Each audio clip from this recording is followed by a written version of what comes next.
भाई ने Kashmir files movie बहुत अच्छे से देखी है और इसके बाद केरला स्टोरी भी बहुत अच्छे से देखी है।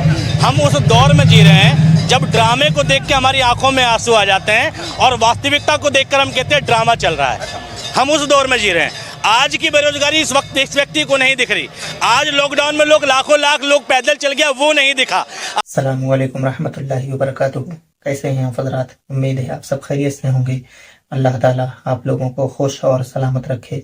दोस्तान मोहतरम, सरकार को लेकर के जनता के मन में क्या सवाल है, आइए जानते हैं इस वीडियो में।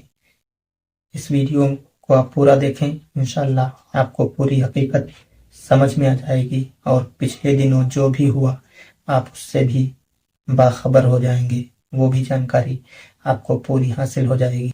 वीडियो को शुरू करते हैं, लेकिन उससे पहले अगर आप हमारे चैनल पे पहली बार आए हैं तो ज़रूर सब्सक्राइब करें, वीडियो को आगे शेयर करें।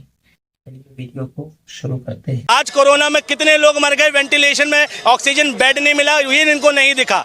मोदी जी ने महामारी के टाइम पे गरीब लोगों के लिए ट्रेन नहीं चलाई, लेकिन पटरियों पर चलते हुए लोग ट्रेन से कुचले गए नहीं, वो नहीं दिखा। इसे मौजूद भारत की पीड़ा नहीं दिखती। जिस भारत में ये मौजूद नहीं थे, 90 के टाइम पर ये बालक रहे होंगे, अगर होंगे तो, या पैदा भी ना हुए हों, ये हो सकता है। इन्हें उससे पहले की घटना पता है जिन्हें जो लाइफ इन्होंने जी नहीं है, लेकिन वर्तमान की स्थिति को देख के रो नहीं रहे हैं, या उस स्थिति को देख कर रो रहे हैं जो इनके सामने घटी नहीं है। जो ये बड़ी दुखदाई बात है। और रही बात बटेगी तो कटेंगे, ठीक है, बिल्कुल सही बात है। थोड़ा नारा पुराना हो गया, इस पे बाद में आएंगे, पहले इस पे आइए। एक है सेफ है, एक है सेफ है, हिंदू मुस्लिम सिख ईसाई आपस में हम भाई भाई, नारा था ये। लेकिन प्रॉब्लम शब्दों से नहीं है, प्रॉब्लम लोगों की विचारधारा से है। भाई मोदी जी इस नारे को, नारा शब्द तो ठीक है, लेकिन वो कहते हैं मुंह में राम बगल में दिल में नाथुराम। मोदी जी उस विचारधारा से आते हैं। एक हैं तो सेफ हैं के पीछे सारे भारत को एक करने की बात मोदी जी नहीं कर रहे हैं। मोदी जी जो बात कर रहे हैं वो समुदाय विशेष की बात कर रहे हैं। मोदी जी जो बात कर रहे हैं देश में बहुसंख्यक लोगों की बात कर रहे हैं। मोदी जी जो बात कर रहे हैं देश में बहुसंख्यकवाद की बात कर रहे हैं, और उसमें भी अपर कास्ट की बात कर रहे हैं कि भैया बटो मत।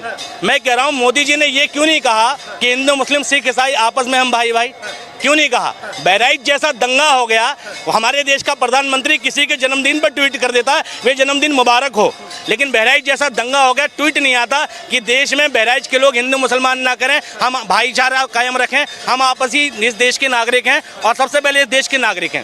भाई भाईचारा को कायम रखें, कोई आपस में भेदभाव ना करे। मोदी जी, योगी जी ऐसी कोई अपील नहीं करते हैं। मोदी जी झारखंड में भाषण देते वक्त उन्होंने साफ तौर पे कहा था कि आखिर कैसे आपने देखा होगा कि हिंदू आस्था पर ये लोग चोट पहुंचाते हैं, कैसे ये आपकी बेटियों को लेके चले जाते हैं, कैसे आपकी ये रोटी छीन लेते हैं। मैं 2014 के मोदी जी को देख रहा हूं। जिस व्यक्ति ने कहा था बहुत हुई महंगाई की मार, अब की बार मोदी सरकार। जिस व्यक्ति ने कहा था भाई बेरोजगारी की मार, अब की बार मोदी सरकार। जिस व्यक्ति ने कहा था मेक इन इंडिया बनाएंगे, जिस व्यक्ति ने कहा था 100 स्मार्ट सिटी बनाएंगे, जिस व्यक्ति ने कहा था घर घर शौचालय पहुंचाएंगे, जिस व्यक्ति ने कहा था घर घर सिलेंडर पहुंचाएंगे, जिस व्यक्ति ने कहा था कि देश में भैया जो जीडीपी है उसको तीसरे नंबर पे पहुंचाएंगे, जिसने कहा था भाई देश में जो है भाई बेरोजगारी को बिल्कुल जड़ से खत्म कर देंगे, हर साल जो है 2 करोड़ रोजगार देंगे। आज मोदी जी के इतने काम के बावजूद देश के प्रधानमंत्री की इतनी हैसियत नहीं है जो ये कह सके कि मैंने काम किया है तो वोट दो। दिल्ली में 70 विधानसभा 70 सीटों का एक मुख्यमंत्री है जिसका क्राइटेरिया भी बहुत लिमिटेड है। स्कूल हॉस्पिटल जैसा काम वो करता है, ठीक है, बिजली पानी जैसी सुविधा बस उसके अंडर है, पुलिस उसके अधीन नहीं है।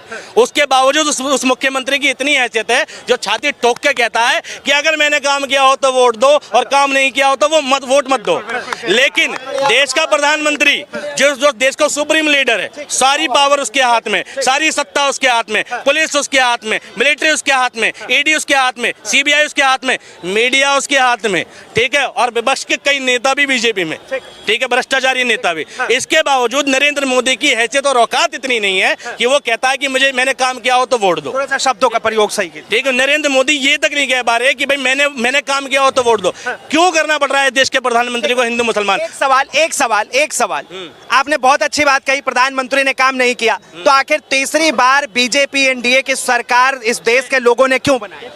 अंग्रेजों ने भारत पे 200 साल राज किया था, पता है आपको?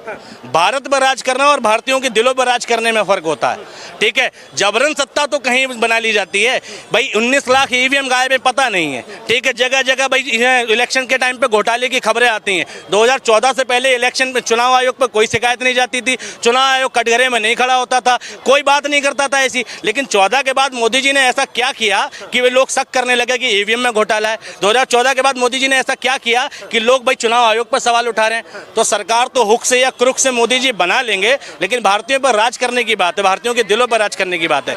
आज तक भी मैं कह रहा हूं कि इस देश की जनता मोदी जी को स्वीकार नहीं कर पाई है। 10-20% अंधभक्तों को छोड़ दो तो, ठीक है? देश की 80% जनता आज भी मोदी से परेशान है। भले ही नरेंद्र मोदी तीसरी बार प्रधानमंत्री बन गए हों, लेकिन लोगों के दिल में टीस यही है कि बन कैसा गया साल। देखिए, एक रहेंगे सेफ रहेगा नारा जिस तरह हरियाणा के अंदर चला था, बटोगे कटोगे, ये मास्टर स्ट्रोक था बीजेपी का। अब उसी तरह का ये वाला नारा जो है, अब क्या लग रहा है आपको कि झारखंड में बीजेपी के लिए बिल्कुल सही साबित? मुझे एक बात समझ नहीं आती, 2014 से पहले ये नारा किसी ने दिया क्यों नहीं?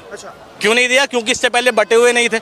मोदी जी के 10 साल के शासन की उपलब्धि है कि हम बट गए, मोदी जी को खुद पता है, और मोदी जी कह रहे हैं मत बटो।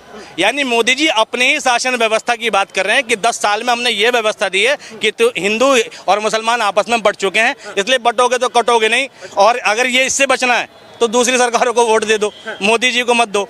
बटोगे तो कटोगे, बात सच है, लेकिन मोदी जी की जो मंशा है ना, वो हिंदू मुसलमान को एक करने की मंशा नहीं है। बांग्लादेश में मुसलमान नहीं बटे, ठीक, वो एक है, और दूसरे जो अल्पसंख्यक है वहाँ के वो कट गए, यानी हिंदू कट गए। भारत में बहुसंख्यक इस देश के हिंदू हैं और अल्पसंख्यक मुसलमान हैं, तो किसको यूनाइट करने की बात कर रहे हैं? बहुसंख्यक को। बटोगे तो कटोगे से आशय क्या है?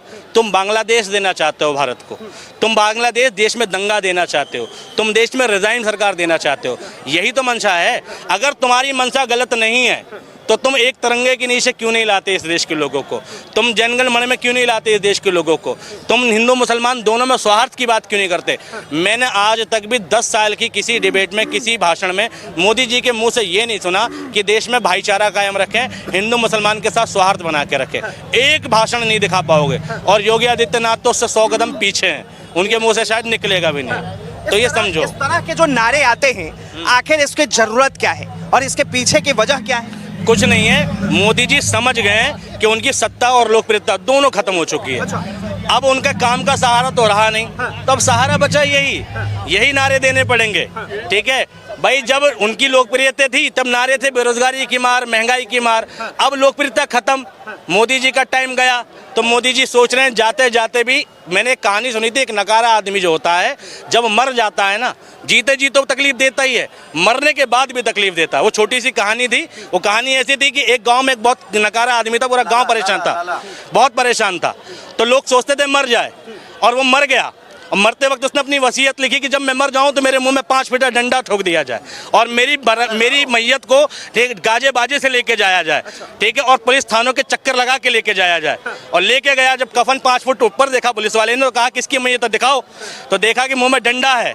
तो भाई उसके बाद पुलिस वाले ने कहा ये मरा नहीं, तुमने मारा है। सारे गांव में जितने लोग मैयत में शामिल सबको जेल हो गई। से जाने के बाद भी परेशान करेंगे।